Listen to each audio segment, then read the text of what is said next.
Welcome learners. Vocab session में आज हमारा सेशन होगा 16। आज के सेशन में सबसे पहला वर्ड मैंने लिया है क्रोनोस। क्रोनोस का मीनिंग होता है टाइम। क्रोनोस का मतलब होता है टाइम और ये एक ग्रीक का रूट वर्ड है क्रोनोस। ठीक है, अभी आगे आप देखेंगे कि इसी रूट वर्ड पे बेस्ड आपको कुछ वर्ड्स देखने को मिलेंगे, ठीक है, जो क्रोनोस से मिलकर के बनते होंगे। तो क्रोनोस जो एक ग्रीक वर्ड है उसका मीनिंग होता है टाइम। तो अब ये तो हमने जान लिया कि क्रोनोस का मतलब होता है टाइम, ठीक है। अगला वर्ड देखिए क्रॉनिक लायर। अब ये जो वर्ड है हम लास्ट के 2 सेशन से डिस्कस कर रहे हैं, chronic liar, notorious liar, consummate liar, ठीक है। तो उनमें से एक वर्ड है क्रॉनिक लायर। अब ये बना हुआ है क्रोनोस से ही, ठीक है। ये जो क्रॉनिक लायर है, यानी लायर तो मतलब झूठ बोलने वाला व्यक्ति, और क्रॉनिक जो है ना वो क्रोनोस से बना हुआ है, यानी कि टाइम एंड टाइम जो झूठ बोलता हो, यानी टाइम एंड टाइम यानी अगेन एंड अगेन, बार बार कोई चीज़, यानी कई टाइम पे उस चीज़ को रिपीट किया जाए, तो वो होता है क्रॉनिक, ठीक है। और बना है क्रोनोस से, जिसका मीनिंग ये होता है टाइम। क्लियर? ओके। अब अगला वर्ड है आपके सामने एनाक्रोनिज्म। एनाक्रोनिज्म का मतलब क्या होता है? जो ये एनाक्रोनिज्म है ना, इसमें ये जो वर्ड आप देख रहे हैं एना, ये है एक निगेटिव प्रीफिक्स, ठीक है। और आप निगेटिव प्रीफिक्स के रूप में आप ए को भी जानते हैं, एना को भी जानते हैं। तो यहाँ पे क्रोनिज्म के सामने एना लगा हुआ है, यानी ये एक निगेटिव प्रीफिक्स है। और क्या कहना चाह रहा है? इसका मीनिंग होता है काल दोष, समय दोष। अब ये क्या चीज़ हो गई कि जैसे हम एक एग्जाम्पल ले लें, आज के डेट में हम मोबाइल फ़ोन का यूज़ कर रहे हैं, इंटरनेट का यूज़ कर रहे हैं, लेकिन एंशियंट टाइम में देखा जाए 70s या 80s के दौर में ये चीज़ें नहीं हुआ करती थी। लेकिन फिर भी हम किसी ऐसी स्टोरी को देख रहे हों या पढ़ रहे हों जिसमें इंटरनेट या फ़ोन का यूज़ उस दौर की कंपोजिशन में किया गया हो, ये होता है एनाक्रोनिज्म, काल दोष, ठीक है। यानी कि जिस समय की बात की कहानी चल रही है, मतलब कहानी में जिस समय का जिक्र चल रहा है, उस समय पे किसी चीज़ का इन्वेंशन ना हुआ हो, लेकिन फिर भी उसको मौजूद कर देना, ठीक है। यूँ ही एक और एग्जाम्पल ले लीजिए कि आप अपने आप को अज्यूम कर लीजिए कि आप शेक्सपियर के टाइम में हैं, ठीक है। तो ये भी एक टाइप का एनाक्रोनिज्म है। क्लियर जी? अब बाकी आपको ये टर्म में भी देखने को मिला होगा, ठीक है, हम सभी वाकिफ हैं इनसे। तो इसी को हम कहते हैं एनाक्रोनिज्म। क्लियर? चलिए, अब अगला वर्ड है आपके सामने एनाक्रोनस। ये जो एनाक्रोनिज्म है ना, इसी का एडजेक्टिव है एनाक्रोनस, ठीक है। ठीक है, चलिए, अब अगला जो वर्ड लिखा हुआ है आपके सामने एनाक्रोनिस्टिक। ये वर्ड और एक ये वर्ड, ये दोनों ही एडजेक्टिव फॉर्म है किसके? एनाक्रोनिज्म की, इनके, ठीक है। ये और ये एनाक्रोनस और एनाक्रोनिस्टिक, ये दोनों एनाक्रोनिज्म के एडजेक्टिव फॉर्म हैं, ठीक है। और ये कौन सा फॉर्म था? ये फॉर्म था भाई, ये नाउन था, ठीक है। चलिए, अब आप एक वर्ड देख रहे हैं इनकॉन्ग्रुअस। क्या देख रहे हैं? इनकॉन्ग्रुअस। देखिए, इन जो होता है, इन भी एक निगेटिव प्रीफिक्स है, ठीक है। देखिए, आप इस चीज़ को अपने दिमाग में बिठा लीजिए, एना, ANA, या सिर्फ ए या IN, ये कुछ ना निगेटिव प्रीफिक्स होते हैं जो शब्दों की शुरुआत में जोड़ दिए जाते हैं, तो इससे वर्ड का मीनिंग अपोजिट हो जाता है, ठीक है। अपोजिट मीनिंग भी क्रिएट की जाती है। तो जो इनकॉन्ग्रुअस है, तो पहले आप इसको समझिए कि कॉन्ग्रुअस का मीनिंग क्या होता है। देखिए, कॉन्ग्रुअस में अगर आप इनको ना देखिए थोड़ी देर के लिए, आप देखिए CON, ठीक है। तो कॉन का मतलब क्या होता है? इसका मतलब होता है विद या टुगेदर, ठीक है। विद या टुगेदर का मीनिंग होता है कॉन, ठीक है। और जो दूसरा वर्ड है ग्रुअस, ये एक लैटिन वर्ब है। इसका मीनिंग होता है ना, क्या मीनिंग होता है इसका? इसका मीनिंग होता है टू एग्री, मतलब सहमत होना, मेल खाना, ठीक है। टू एग्री कहिए या करेस्पॉन्ड कहिए, ठीक है। तो कहने का मतलब जो चीज़ एक साथ मिलती जुलती है उसको हम कह सकते हैं कॉन्ग्रुअस। हाँ, और उसके आगे लेकिन हम जब इन जोड़ देंगे यानी ये वाला प्रीफिक्स, नेगेटिव प्रीफिक्स, तो क्या बन जाएगा? इनकॉन्ग्रुअस, यानी बेमेल, असंगत, ठीक है, जो आपस में नहीं मिल रही हैं, ठीक है।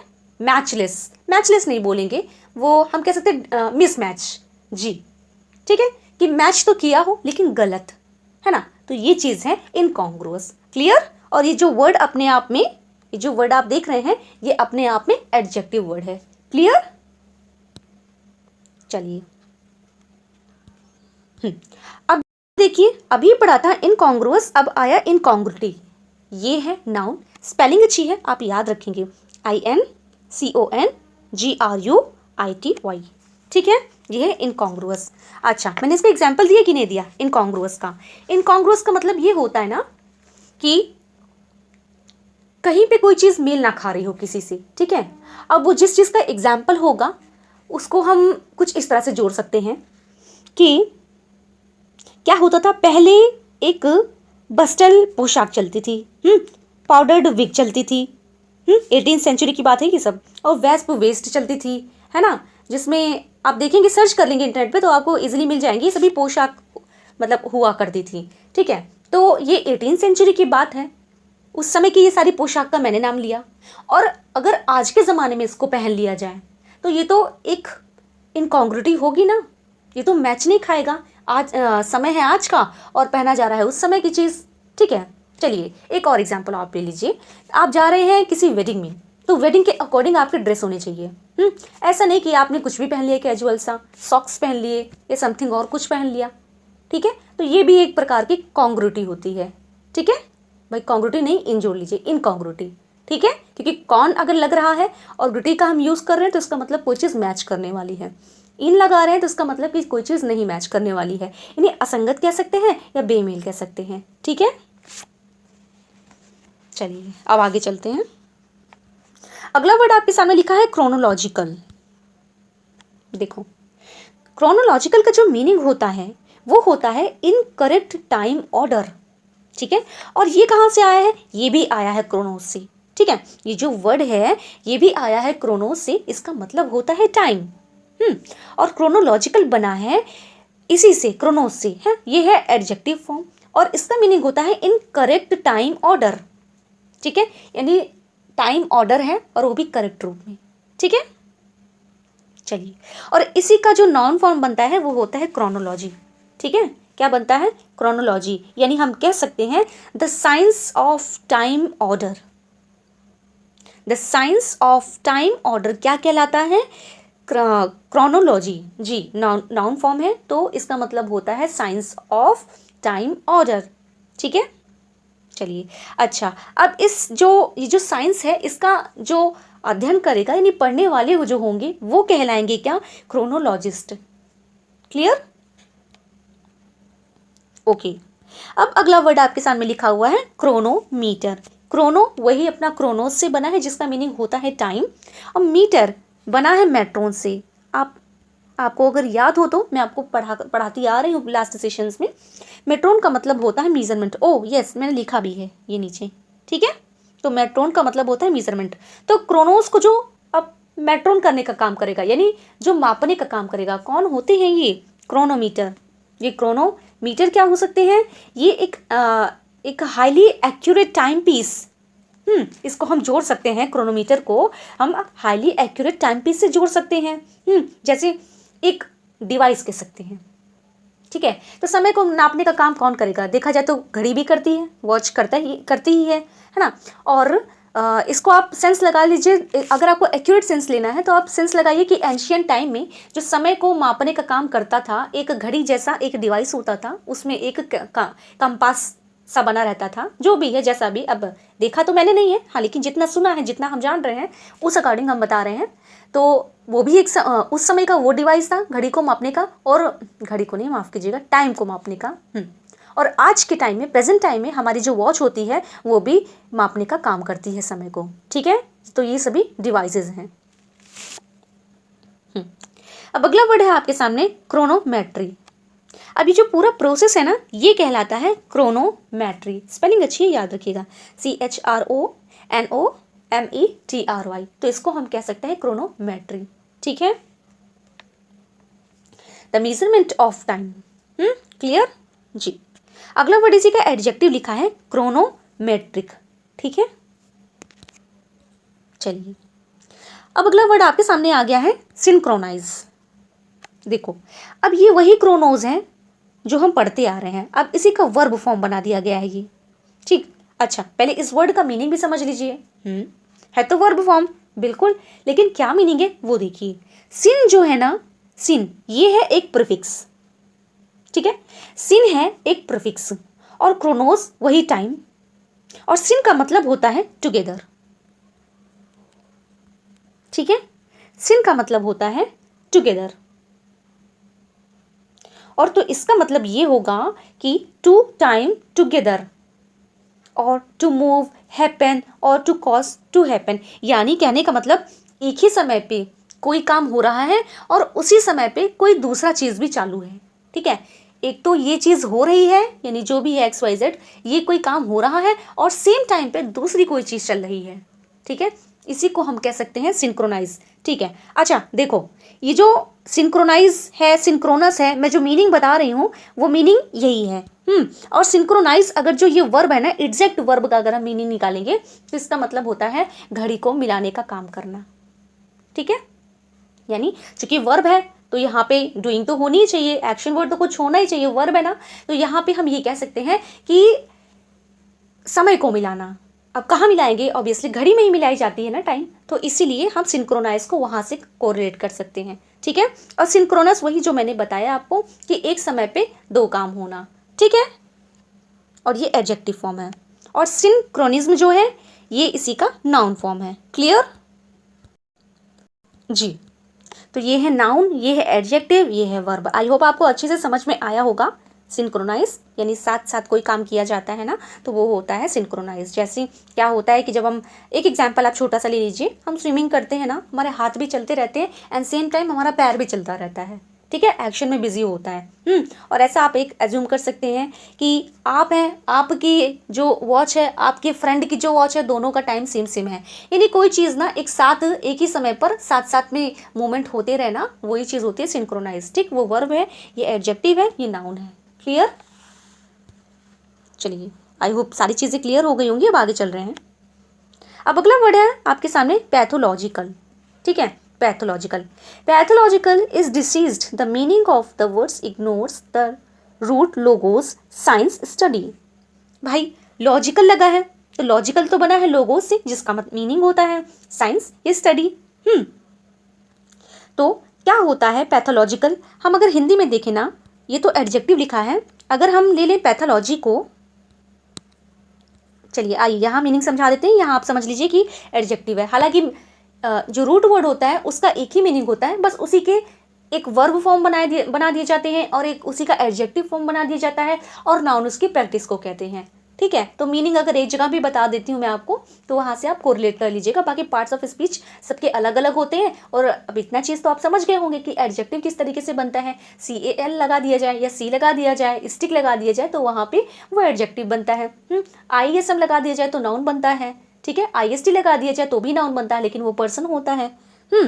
चलिए, तो पैथोलॉजिकल होता है एडजेक्टिव और ये होता है रोग संबंधी।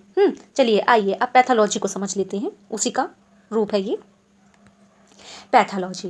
पैथोलॉजी का मतलब होता है ना द साइंस और स्टडी ऑफ डिसीज, यानी रोग विज्ञान। हिंदी में आप कहें तो क्लियर, ऐसे तो ज़्यादा समझ में आएगा ना आपको। देखिए रोग विज्ञान, ठीक है।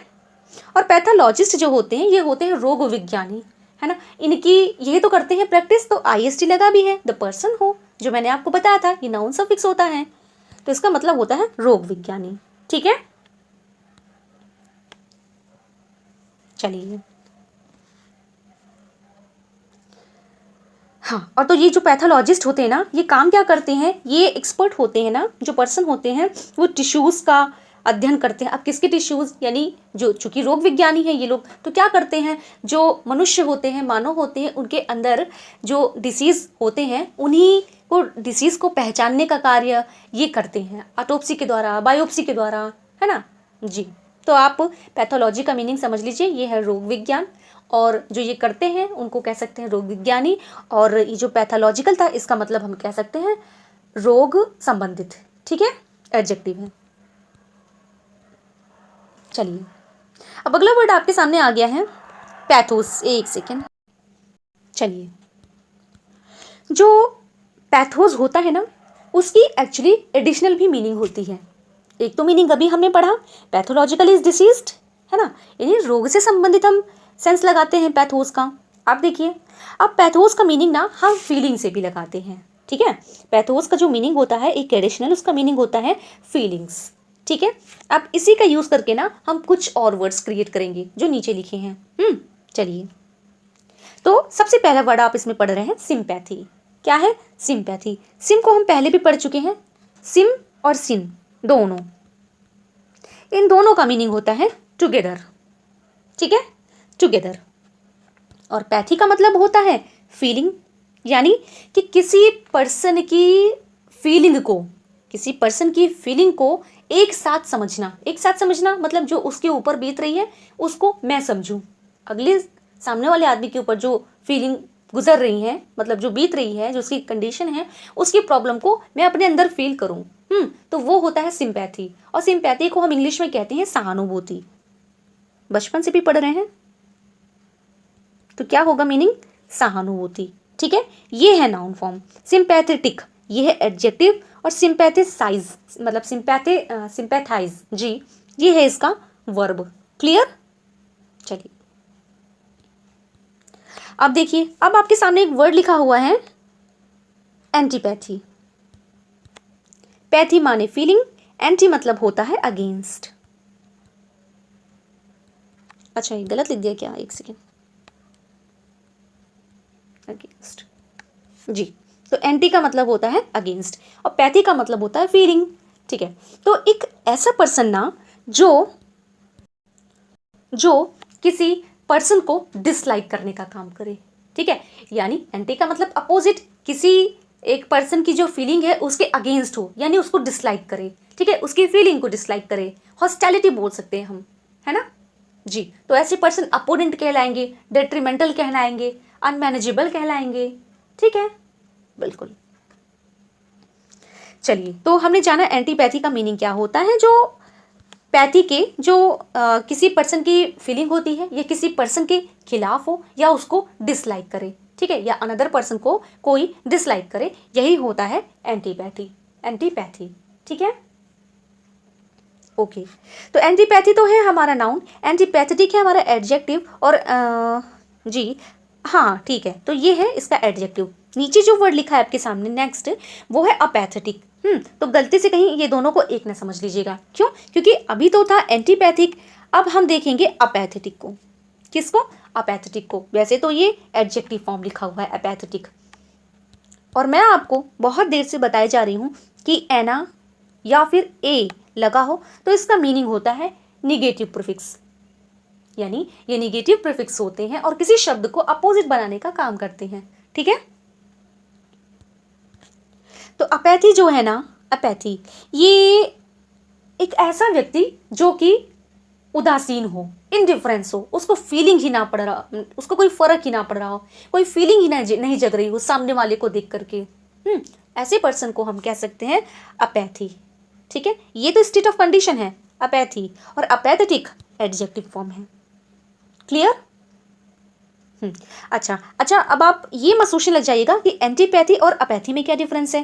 भाई देखिए, जो एंटीपैथिक है वो सिंपैथी के एकदम अपोजिट है, यानी कि वो डिसलाइक करने का काम करेगा पर्सन, लेकिन जो अपैथी पर्सन होगा, जो अपैथेटिक पर्सन होगा, वो क्या काम करेगा? वो ना तो लाइक ही करेगा और ना तो डिसलाइक ही करेगा, यानी इनडिफरेंस होगा, ठीक है, बिल्कुल उदासीन, मोनोटोनस, इनर्ट, कोई मतलब नहीं, ठीक है, किसी की फीलिंग से, ना तो अच्छी बातों को प्रदर्शित कर पाएगा ना ही बुरी बातों को प्रदर्शित कर पाएगा, ठीक है जी। चलिए अब आपके सामने एक वर्ड आ गया है इम्पैथी। क्या आया है? इम्पैथी। पहली बात तो इसको समझ लो, ये इसको हिंदी में हम कह सकते हैं परानुभूति। अब भाई परानुभूति को सहानुभूति से कोरिलेट मत करिएगा। अगर करना भी चाहे तो कर सकते हैं, लेकिन एक माइन्यूट सा डिफरेंस है, वो भी जरूर आप याद रखें। वो क्या है कि जो इम्पैथी होता है, ये बना है किससे, मैं बताती हूं आपको। जो इम्पैथी होता है, जो इम्पैथी होता है वो ये वाला जो चीज आप देख रहे हैं EM यानी प्रीफिक्स, ये है एक ग्रीक प्रीफिक्स, ठीक है। और इसका मीनिंग होता है ना इन, यानी इन कह सकते हैं ये, ठीक है। वैसे ये भी प्रीफिक्स है, ये भी प्रीफिक्स है, और दोनों का मतलब होता है इन, ठीक है। तो इम यहाँ पे जो लिखा है, यहाँ पे इम का मतलब है इन, यानी प्रवेश करना, फील करना। और पैथी मतलब किसी की फीलिंग को, किसी पर्सन की, अनदर पर्सन की फीलिंग को अपने आप में समझ लेना, ठीक है। यानी कि ऐसी स्थिति आ जाना कि दूसरे के दर्द को, दूसरे की फीलिंग के अंदर हम अपने आप को महसूस कर रहे हैं कि जो उसके ऊपर बीत रही है वो मैं ही हूँ, वो मेरे ही साथ बीत रही है, ठीक है। दूसरों के सुख दुख की, फीलिंग्स की अनुभूति अपने आप में करना, यही होता है इम्पैथी, ठीक है। यह है एडजेक्टिव फॉर्म, यह है वर्ब, इम्पैथेटिक और इम्पैथाइज, ठीक है। चलिए, और अब आया पैथेटिक। पैथेटिक क्या होता है? पैथेटिक एक एडजेक्टिव है, और अगर इसे किसी चीज़ के सामने हम लिख दें, चीज़ का मतलब जैसे कोई कंपोजिशन ले लीजिए, कोई स्टोरी ले लीजिए, नॉवल ले लीजिए, पोएम ले लीजिए, तो ये एक ऐसी एक कंडीशन क्रिएट करेगी ना, जिसमें कि जो पर्सन होगा उसके अंदर के सैडनेस को, सॉरो को, पिटीफुल कंडीशन को अराउज करने का काम करेगी। क्या मैं समझाने का आपको प्रयास करती हूँ। जैसे अगर मैं कहूँ कि पैथेटिक स्टोरी, तो a pathetic story is about suffering and is likely to arouse sadness, sorrow and pity, ठीक है। यानी पैथेटिक का मतलब आप मान लीजिए करुणा से, ठीक है। चलिए, किसी व्यक्ति के अंदर जो है ये सारे गुणों को जो है ये जगाए, तो वही होता है पैथेटिक। चलिए, अब देखिए इसी पैथी वर्ड से ना कुछ और वर्ड्स बने हैं, जैसे टेलीपैथी, टेलीफोन, टेलीग्राफ, टेलीस्कोप। अब ये जो टेली सब जगह पे लिखा हुआ है ना, टेली जो लिखा हुआ है, टेली का मतलब होता है दूर यानी फार, ठीक है। तो टेली का मतलब होता है दूर। अब दूर क्या? दूर से किसी व्यक्ति की फीलिंग को फील कर पाना, ये होता है टेलीपैथी, ठीक है। इसी को हम कह सकते हैं टेलीपैथी। अच्छा, इसको अगर कहीं पे मेंटल टेलीपैथी लिखा हो ना, तो वहां पे भी कंफ्यूज नहीं होना है, वो उसका सिनोनिम के रूप में दे सकते हैं, ठीक है। चलिए, नेक्स्ट वर्ड है आपके सामने टेलीफोन। टेलीफोन क्या होता है? दूर से किसी, फोन मतलब साउंड, दूर से आवाज को सुन पाना, वही होता है टेलीपैथी। क्लियर? नेक्स्ट है आपके सामने टेलीग्राफ। अब दूर से किसी को लिखना, ग्राफ का मतलब ही होता है स्टडी या राइट, ठीक है, लिखने के लिए। तो दूर से किसी व्यक्ति को खत लिखना, पत्र लिखना, यही होता है टेलीग्राफ। क्लियर? नेक्स्ट आपके सामने है टेलीस्कोप। टेली का मतलब होता है दूर, और स्कोप का मतलब होता है टू विजन, यानी देखना, ठीक है। तो किसी चीज को दूर से देखना, वही होता है टेलीस्कोप, ठीक।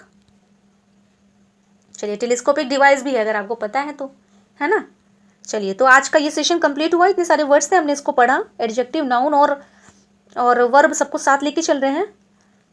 आपको आप फिर मिलते हैं अगले सेशन में। अगर आपका लॉजिक में लॉजिक से कुछ अलग है, अगर आपको कुछ इंप्रूवमेंट चाहिए, अगर आपको जैसा भी वीडियो हेल्पफुल लगता है, तो सेशन को लाइक करिए और कमेंट भी कर सकते हैं, ठीक है। Thanks for watching, bye bye, take care.